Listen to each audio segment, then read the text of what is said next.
People across Scotland and the rest of the UK have recently come together in support of National Stalking Awareness Week. Our reporter, Thomson, has more. Stalking is a complex crime that can happen to anyone. In 2023, 1 in 4 women were stalked, compared to 1 in 13 men, across all age groups and social classes. Shikesh is a survivor who has been sharing his story.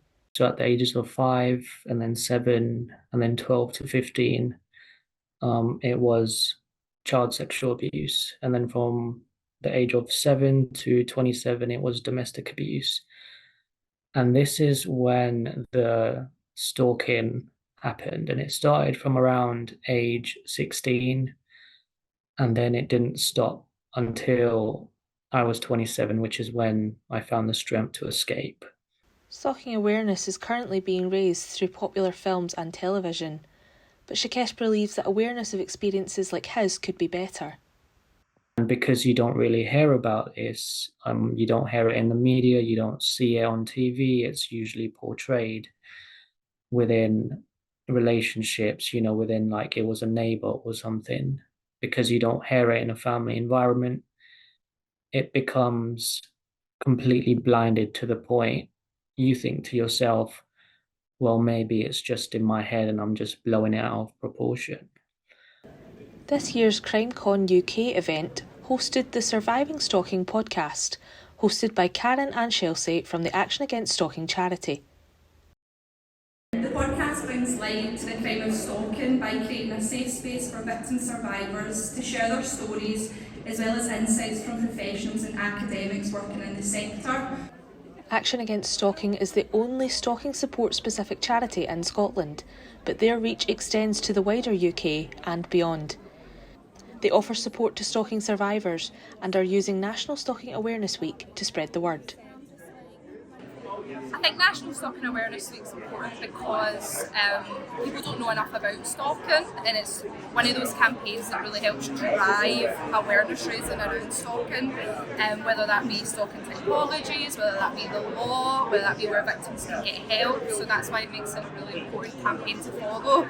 It's important to mention that it's good to get involved with National Stalking Awareness Week, but the conversation has to continue after that as well. National Stalking Awareness Week has victim support at its heart and highlights the importance of authorities working together to combat the crime.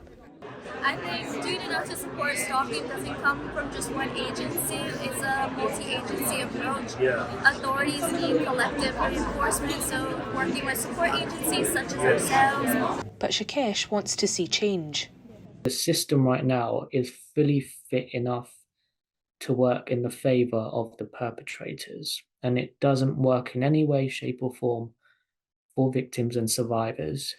Liv Thomson, UWS News. Liv is here in the studio with us on why it is more important now rather than ever. Well, it looks like CrimeCon was a success. It definitely was. It was a great opportunity to meet different charities and organisations who are working to raise awareness of different types of crimes, and Action Against Stalking, who were there with their podcast Surviving Stalking, were no different. There was a lot of interest in Action Against Stalking from people. They wanted to learn more about what stalking is and how it can manifest, which is really important, particularly having just come out of National Stalking Awareness Week. And you mentioned in the report that stalking can be quite a complex crime. Can you give us an overview on what stalking actually is? It can be complex, that's true. To put it very simply, stalking is a course of conduct which happens over 2 or more occasions, and it has to raise significant fear or alarm in the individual. The 4 mnemonic is a good thing for people to remember. That's FOUR. It's asking yourself, is the person fixated on you? Are they being obsessive with you and their behaviours? And are the behaviours unwanted and repeated? If you're experiencing anything like this, then it might be the case that you are being stalked. And often it could be a gateway to even more serious crimes, can't it? It can, and that's a concern that we heard Shikesh raise as well. Often behind cases of domestic violence or serious assaults, there are stalking behaviours that have taken place as well. And what charities like Action Against Stalking are trying to do is to stop crime before it even happens. And they're doing this by offering support and raising awareness about stalking as much as possible so that people can feel safe and supported and be aware as well about what they're experiencing. Shikesh also made the point that police perhaps don't deal with stalking victims as well as they could.